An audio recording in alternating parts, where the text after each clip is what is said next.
Pada pertemuan kali ini, kita akan membahas mengenai penentuan perubahan entalpi reaksi dengan cara kalorimeter, hukum Hess, data entalpi pembentukan, dan energi ikatan. Oke, pada kesempatan kali ini, kita akan membahas kalorimeter dan hukum Hess. Ya, pertemuan selanjutnya baru kita membahas entalpi pembentukan dan energi ikatan. Oke, baik yang pertama. Oke, kita bahas kalorimetri. Penentuan kalori reaksi menggunakan kalorimeter. Ini dengan kalorimeter sederhana ya. Hi air sama dengan mc kali delta T, di mana Hi adalah jumlah kalor, jumlah kalor, M-nya adalah massa air atau larutan di dalam kalorimeter dalam satuan gram, C-nya kalor jenis, dengan delta T-nya adalah perubahan suhu, di mana T akhir dikurangi T awal. Seperti itu. Oke, kita lanjut. Nah, ini bentuknya dari kalorimeter sederhana ya. Jadi dua gelas styrofoam yang ditumpuk, kemudian ditutup dan dikasih termometer. Seperti itu. Ya, ingat Hi reaksi sama dengan min Hi larutan. Oke, sekarang kita lanjut. Contoh soalnya seperti apa? Ini contoh soalnya. Nah, dalam larutan 100 ml HCl dicampur dengan 100 ml KOH. Jadi dalam kalorimeter tadi ini ada 100 ml HCl sama 100 ml KOH. Berapa itu? 1 molar ya? 1 molar, ini juga 1 molar. Nah, bagaimana kita menentukan Q-nya? Tadi dikatakan bahwa Hi reaksi itu sama dengan min Hi larutan, ya kan? Nah, Hi larutan tadi gimana caranya? M kali C kali delta T. Oke.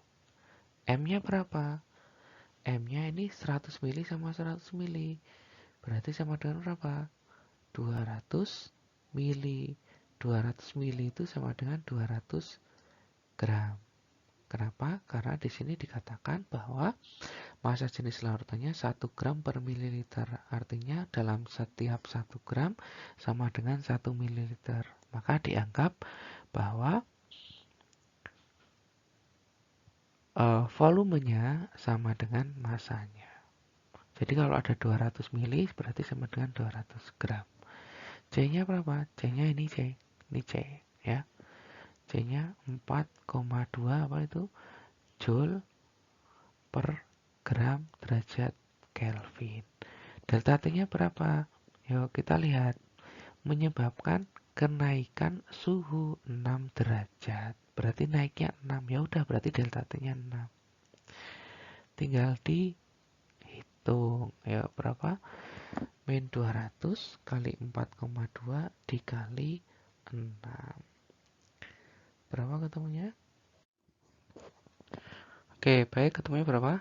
Min 5040 Joule. Nah, ini belum selesai. Nah, delta H itu sama dengan ya tadi Hi per mol. Hi-nya berapa? Min 5040 Joule. Molnya berapa? Nah, kita harus mencari mol dulu. Ya, mol itu dicari dari molaritas kali volume. Yang dipakai yang mana?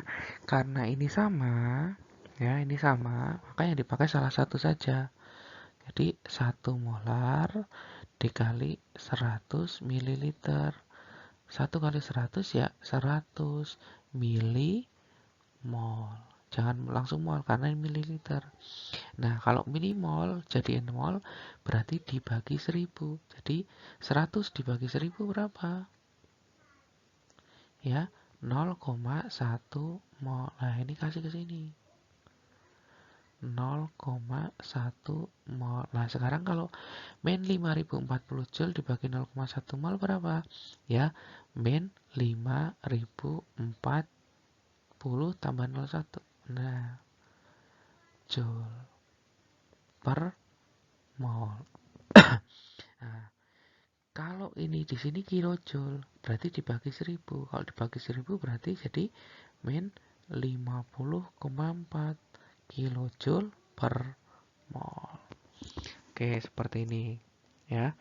Sekarang kita lanjut ke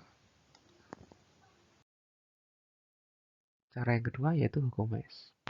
Nah, kalau reaksi total sama dengan jumlah kalori tahap reaksinya. Delta H sama dengan delta 1 tambah delta 2 dan seterusnya. Maksudnya seperti apa? Nah, ini. Coba kalian lihat di sini. Oke, ini cara langsungnya. Delta satunya min 788. Ini keadaan awal, ini keadaan akhir.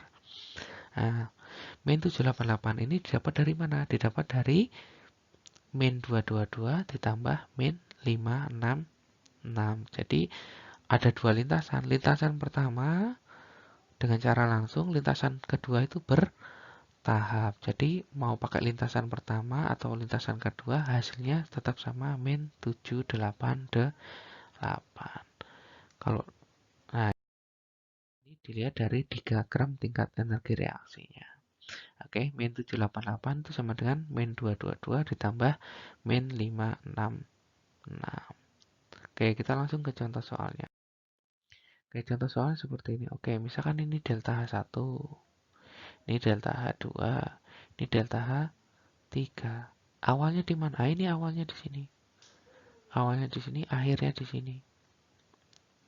Nah, maka kalau mau langsung ya delta H3 kan? Delta H3 sama dengan apa? Delta H1 ditambah delta H2. Nilai delta H3-nya min 790, nilai delta H1-nya min 593, delta H2-nya yang ditanyakan yaitu X. Maka X berapa? Ya, min 790 pindah ruas jadi plus 593. Maka hasilnya berapa? Ya, min 197. Maka jawabannya yang C. Seperti ini. Jadi kalian harus tahu dulu keadaan awalnya di mana, keadaan akhirnya di mana. Ini contoh soal yang pertama. Sekarang kita contoh soal berikutnya. Nah, ini. Pertanyaannya adalah delta H1. Oh, ini. Yang ditanyakan ini. Nah, kalian lihat berarti ini awalnya di sini, akhirnya di sini. Nah, awalnya berarti delta H1 kan? Awalnya itu delta H1. Ini sama dengan apa? Delta H2 ditambah delta H3. Yuk, sekarang tinggal dihitung. Delta H1-nya berarti delta H2-nya min 276,6 ditambah min 58,6. Akan berarti sama dengan min 276,6 min 58,6 plus sama min menang min. Silakan dihitung hasilnya berapa. Oke, hasilnya adalah min 335,2 atau 20 kilo joule. Maka jawabannya adalah yang D. Nah, seperti ini dua contoh soalnya dengan hukum Hess. Oke, pertemuan selanjutnya kita akan membahas perubahan entalpi dengan data entalpi pembentukan dan energi ikatan. Oke, mungkin ini yang bisa saya sampaikan. Assalamualaikum warahmatullahi wabarakatuh.